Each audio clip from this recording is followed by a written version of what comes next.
two Mark Murphys in the house today. One of them is cooking up a storm, and by cooking, I mean I just saw him over that break beat the heck out of a chocolate bunny. This Mark Murphy is going to tell everybody what we need to know for the next time we fly. He knows about all that stuff because he's a travel analyst, and he's the founder of TravelPulse.com.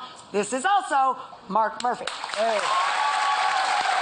So, Mark, explain to us what Travel Pulse is. So TravelPulse.com is the largest travel news site, and we're syndicated out on MSN.com and the Tribune content agency. For anybody from, LA or Chicago, if you read the Tribune, then you might see our content in all these different places. Gotcha. On over 600 sites. Wow, that's amazing. We cover the world of travel. So you get to do a lot of traveling, I would imagine. Yeah, all the time. That's a pretty cool job. I get to cook. The only other job I think I'd want is probably yours. So what we do is we travel and we eat a lot when we travel. How's that? Oh, what a horrible job. Twist my arm. So you're going to give us some of your top tips, things to put us in the know before we fly the next time. Okay, so what you have to know is you have to know that when you fly, you get the opportunity over Easter to get bumped. Has anybody ever been bumped on a flight? I've been bumped. Okay.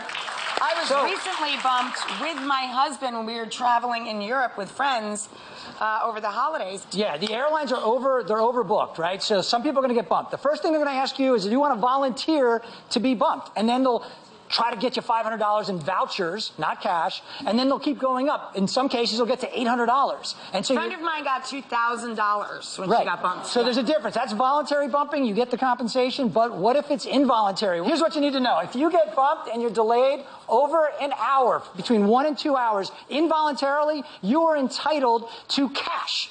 Actual cash, up to $650. What that means is if they don't get you to your destination within that 1 hour, and it's 1 to 2 hours, it's double your one-way fare, up to $650. So if your fare's $200, you're getting $400.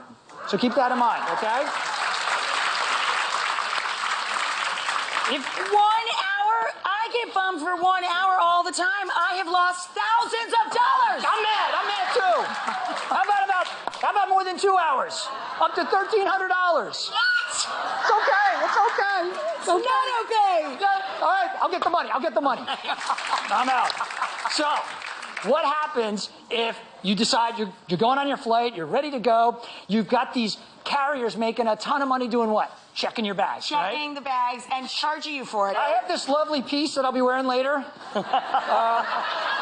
You'd actually look really good in that fuchsia. Baby.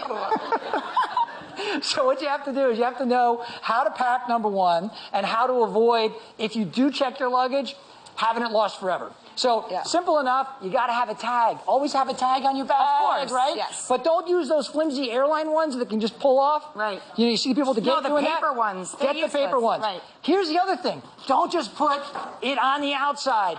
Put your name and phone number on the inside. That's a great tip. Here's why. If they lose that barcode from the airline, they don't know who you are. I mean, there's a Mark Murphy over here who's a complete imposter. He has luggage. I'm Mark Murphy, and I want Mark Murphy's luggage back. And I'm not getting it back. So he's got it. Mark's drinking out of the bottle. And I'm getting a free bowl of soup. What the heck's going on? So, no, I want it coming back to me. Another way to do that, put your itinerary in there. So again, so they know where it's going next. Yeah, Brilliant. They know where it's going, right? But understand, there are some things with the airlines. Let's say they lose your bag. You never want to put these things in your bags.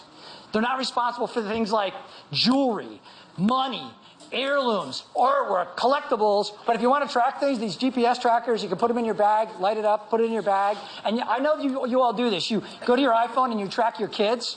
Right, like stalkers. Well, now you can track your luggage. Now, maybe in Venezuela, and someone's wearing your dress, but you'll know where it is. You'll know it's in Venezuela. And there is luggage now that if you're buying luggage, they have luggage that is embedded with chips. Correct. Right. Correct. It's a great purchase. I got one. Thing's a miracle. You can also plug your phone in, plug your computer in, it does everything but take out the garbage. I just got one of those bags. It's amazing. I didn't know the bag. We're not going to name it, but but they're amazing. We have one. We have one. They're really cool. So now the last thing you really need to know, and this is not going to help you for Easter because you're probably already booked, but you got to know when to travel. Best days of the week: Tuesday, Wednesday, Saturday for travel.